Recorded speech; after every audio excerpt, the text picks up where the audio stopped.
The spate of recent kidnappings in the country has reached a worrying level. Between December 2023 and January 2024, over 380 individuals have fallen victims of kidnapping incidents across Nigeria.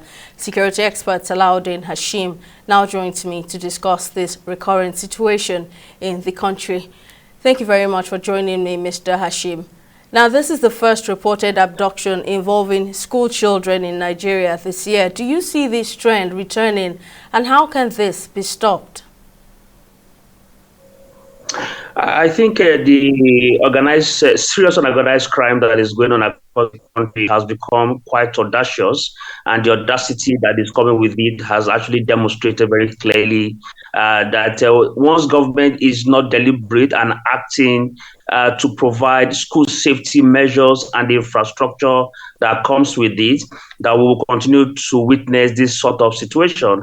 Remember that just between 2018 and 2020, over 618 schools across the north were actually shot as a result of multiple and multi-layered abduction of school children, and then of course forcefully closed because of the weak security measures provided for schools. And of course, we know too well that we also had a presidential committee on school safety that was actually launched. It was a public-private sector initiative that the then president put in place. But unfortunately, the amount of money, close to about $1 billion US dollars, if I am correct, over $1 million US dollars was actually pulled together by private sector operators to be able to support government in terms of responding and managing the threats that comes into affecting children. But unfortunately, ever since, it has been rhetoric and various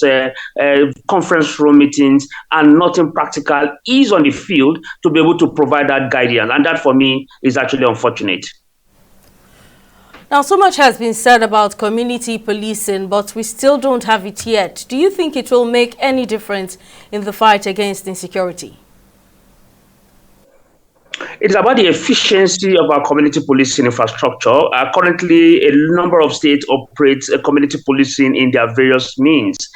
For instance, in the Southwest, we have the Amotekun, which is also the concept of community policing. And then we have the Hisba in the North. We have the Beagu. We have quite a number of community policing initiatives controlled by state government. But again, it is about how crime has come to become very industrial, and the rate at which the audacious implementation of them have become quite enormous. And secondly, is actually the weak capacity of our formal security institutions to respond. It's not about early warning, it's about early response. The response rate has been very weak, and it has been quite disappointing. And I think it is very important that all security chiefs, including the Inspector General of Police, should actually wake up to ensuring that what exactly do we need to do differently in terms of our response rate.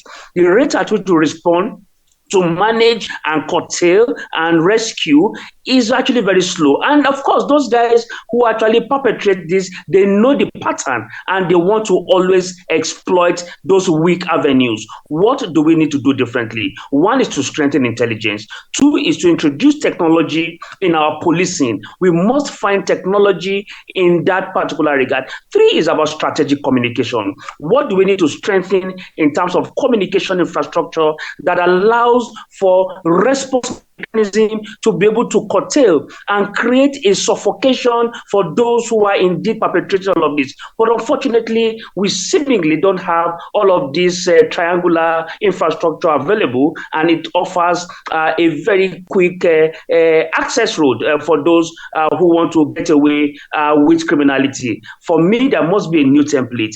The existing template is failed, the existing template is not working, and there's something we might have to do differently to be able to restore confidence in our security architecture. Our security expert Salahuddin Hashim, thank you very much for your insights.